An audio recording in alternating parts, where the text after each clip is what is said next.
Next up in the Camille Keaton in Italy box set is Tragic Ceremony from 1972.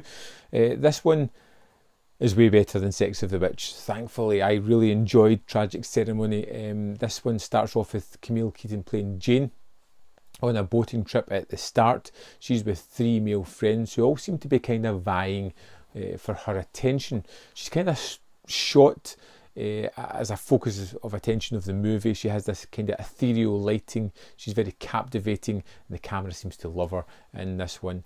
And these guys are kind of want to camp out, but on Jane's insistence, they decide to pack up and travel back home. And along the way, they're in a dune buggy type of thing. It starts to rain. There's a thunderstorm beginning, which is always a great kind of sign. They have to take shelter, and they find this large mansion. They kind of chap the door. They're allowed to come in and fill up some gas. The woman of the house says, you know what, why don't you just stay tonight? It's fine, I've got some guests, I've got things to do, but help yourself to food. You can stay here. There's no problem whatsoever. Well, there is a problem, but we'll get to that. So we have these people in the house.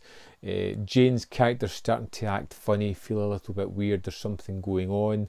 And then we cut to the woman of the house and her guests, the Satanists, the occultists, informed in a black mass, creating some kind of ritual.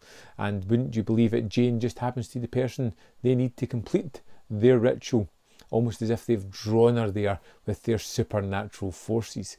And this is a really unusually constructed movie, as in that it has its climax midway through the film.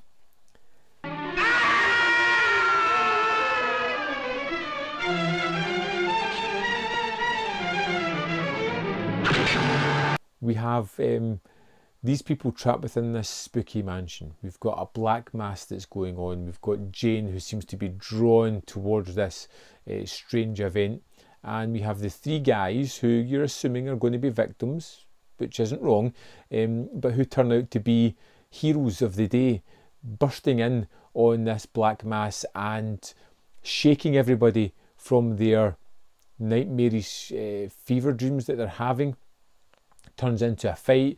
There's some wonderful gore and action going on here. We get our heroes saving the day. Unfortunately, one of them kills someone and they flee this mansion as it's on fire. And they're kind of terrified. You know, they felt as if they've done something wrong. They jumped in the car, that they've killed somebody. They're on the run. They flee to a hotel, to one of their father's country houses, where things start to go bump in the night. They're starting to come with the ramifications of what's happened. What has happened tonight? Someone has killed someone, and as the grief and the panic and the stress of the situation takes hold, weird, unusual, supernatural effects and things start to happen to these people.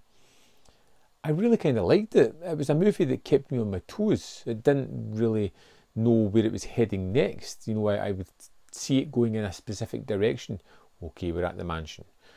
We're going to settle in there. There's going to be some unusual sequences. Then it's going to get to a frustrating end as the men start to disappear. No, doesn't do that. We evade that sequence very early.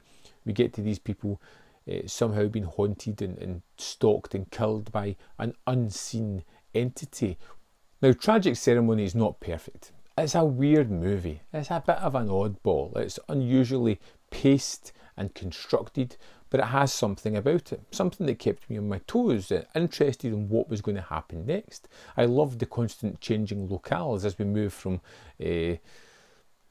day into night into day. There's a very clear construction of time scale in this one, of the demise of people, of some things that are going on, and even the ending of the movie alludes to some weird supernatural goings on that we didn't really grasp fully. And all being said, I don't know if I fully grasped that for the movie either. It's still fun. It was engaging. It had moments of nice creativity, of tense atmospheric moments of mystery that kept me interested in where it was going. I'd say Tragic Ceremony was a win. So far this set has 1 and 1. one good one, one bad one, and I'm looking forward to Madeline, and we'll see where this ends up. As always, there is other content of mine up here that you can check out if you want to see more, and if you think I deserve it, hit this video with a like, share would be awesome, and subscribe if you haven't already done so. And you can support me on members channel down below. There's a link just below this video, or the Patreon, and it's all appreciated. Thanks for watching, and I'll see you next time.